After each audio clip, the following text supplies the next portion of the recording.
సర్కార్ అభివృద్ధి పనులు చూడలేకనే ప్రతిపక్షాలు విమర్శలు చేస్తున్నాయన్నారు ఎమ్మెల్సీ పల్లా రాజేశ్వర్ రెడ్డి. ప్రస్తుతం ఆయన మీడియాతో మాట్లాడుతున్నారు. లైవ్ చూద్దాం. దాన్ని అనుసంధానం చేయడం కోసం లైన్ల కోసం వేగవంతం చేయడం జరిగింది. ఇవాళ నార్త్ కారిడార్లో దొరికే పవర్ని ఇవాళ సౌత్ కారిడార్లోకి చేయడానికి చేసిన కృషి మాదా మీద మేము చేయగలిగినాం.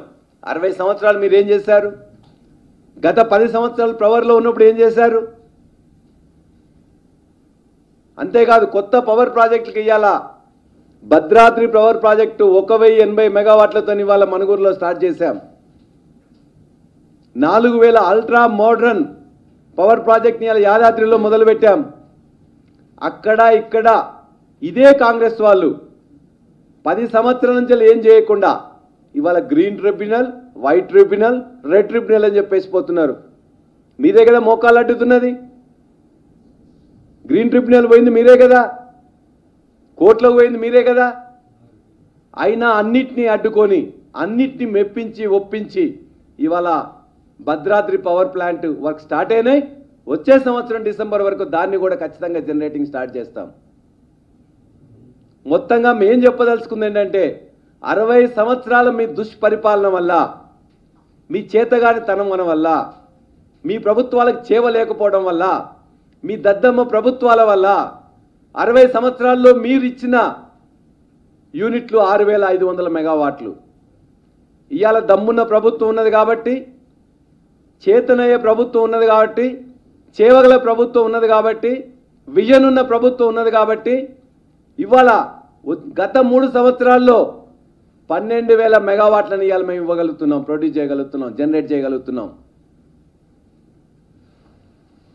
చేతలేని చేవలేని దద్దమ్మ కాంగ్రెస్ ప్రభుత్వాలు 60 సంవత్సరాల్లో 6000 మెగావాట్లు ఇస్తే, చేతనైన దమ్మున్న టిఆర్ఎస్ ప్రభుత్వం గత 3 సంవత్సరాల్లో 12,000 మెగావాట్లు ఇచ్చింది. ఇది వాస్తవం. ప్రజలందరూ కూడా ఇవాళ మీది మీ ప్రభుత్వ పాలనని మా ప్రభుత్వ పాలన చూస్తున్నారు. మేము చెప్పింది చెప్పినట్టుగా చేస్తున్నాం. 3 సంవత్సరాల్లో మొదటి 6 నెలల్లోనే మీరు 4 గంటలు కూడా వ్యవసాయానికి కరెంట్ ఇవ్వలేకపోయారు. ఇలా 9 గంటల నాణ్యమైన కరెంట్ ఇచ్చాం. వచ్చే సంవత్సరం 24 గంటల వ్యవసాయానికి ఉచిత కరెంట్ ఇవ్వబోతున్నాం. పరిశ్రమలకు 24 గంటలు ఇస్తున్నాం. గృహ అవసరాలకు 24 గంటలు ఇస్తున్నాం. ఇవాళ ఎక్కడ ఏ మోటారు కాదట్లే, ఏ ట్రాన్స్ఫార్మర్ వేదట్లే, ఏ ఇన్వర్టర్ అవసరం రావట్లే, ఏ డీజిల్ జనరేటర్ అవసరం రావట్లే. ఇవాళ ప్రజలందరూ ఎక్కడ కూడా ఏ సబ్స్టేషన్ల మీద దాడి చేయట్లే, ఎక్కడ ధర్నాలు చేయట్లే పవర్ కోసం.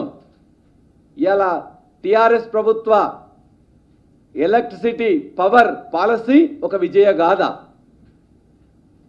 ప్రతి రైతు ఇలా స్వచ్ఛం మంచిగా కరెంట్ వస్తుందని చెప్పి సంతోషపడుతున్నాడు. కార్మికులకు మొత్తం 24 గంటలు ఇవాళ ఓడి దొరుకుతున్నది. నీ దగ్గర 2 లేక 3 నెలలు పవర్ హాలిడే ఇస్తే ఇవాళ మేము ఒక్కరోజు కూడా పవర్ హాలిడే కాదు, ఒక్క రోజు కూడా లేదు, 24 గంటలు సమృద్ధిగా కరెంట్ ఇస్తున్నాం.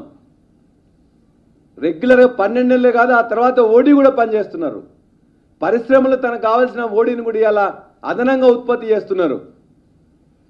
కాబట్టి మీకు మాకు తేడా ఏంటంటే 6000 మెగావాట్లతో మొత్తం ప్రజల్ని ముంచింది మీరు, ప్రజల్ని చీకట్లకు పంపింది మీరు.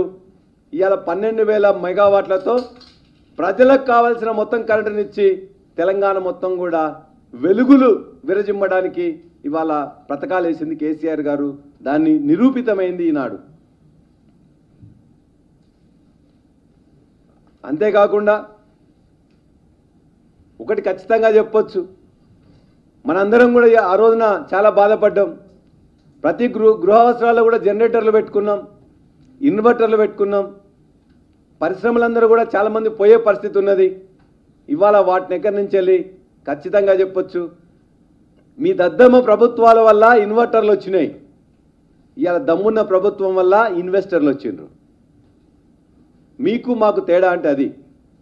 కాబట్టి ఈ పవర్ మీద మాట్లాడే అర్హత మీకు లేదు. ప్రజల్ని వంచింది ఇక చాలు. కాబట్టి దయచేసి అవగాహన రాహిత్యం అయితే నేర్చుకోండి. ఒకవేళ అసత్యాలు మాట్లాడదలుచుకుంటే ప్రజలు క్షమించారు. కాబట్టి మాట్లాడే ముందు మీకు తెలిసిన వాటిని, అది మీ నియోజకవర్గం కావచ్చు, మీ రంగం కావచ్చు, కానీ ప్రజల్ని మాత్రం మాయమాటలు చెప్తే ప్రజలు సిద్ధంగా లేరు. దయచేసి కాంగ్రెస్ నాయకులకు, ముఖ్యంగా ఉత్తమ్ కుమార్ రెడ్డి గారు కూడా విన్నవిస్తున్నాం, మీరు చెప్పినవన్నీ కూడా అబద్ధాలు, వాటిని సరి చేసుకోండి, ప్రజలకు సరైన సమాధానం ఇవ్వాల్సిందిగా మీ ద్వారా కోరుతున్నాం.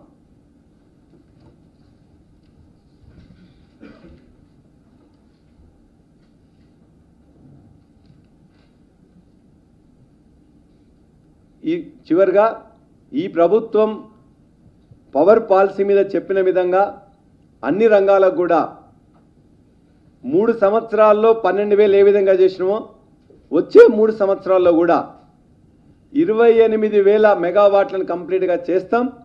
ఈ రాష్ట్రాన్ని విద్యుత్ సమృద్ధి రాష్ట్రంగా చేస్తాం. విద్యుత్ సర్ప్లస్ ఉన్న రాష్ట్రంగా, ఇప్పటికే విద్యుత్ కావాల్సిన విధంగా ఇప్పటివరకు ఎవరికి ఇబ్బంది లేకుండా, రైతులకు, పరిశ్రమలకు, కార్మికులకు, గృహ అవసరాలకు ఇబ్బంది లేకుండా ఈ 2.5 సంవత్సరాల్లో చేయగలిగినాం. వచ్చే భవిష్యత్తులో మాకు కావలసిన ఈ అవసరాలన్నిటితో పాటు వ్యవసాయ అవసరాలు, గృహ అవసరాలు, పరిశ్రమల అవసరాలే కాకుండా నీటికి ఏదైతే సాగునీటికి కావాల్సిన లిఫ్ట్ ఇరిగేషన్ కావాల్సిన నీటిని కూడా తోడడానికి కావాల్సిన అవసరాలకు కూడా ఇవాళ అద్భుతమైన ప్రణాళికతో ప్రతి రంగంలో, అది హైడల్ ప్రాజెక్టు కావచ్చు, పులిచింతల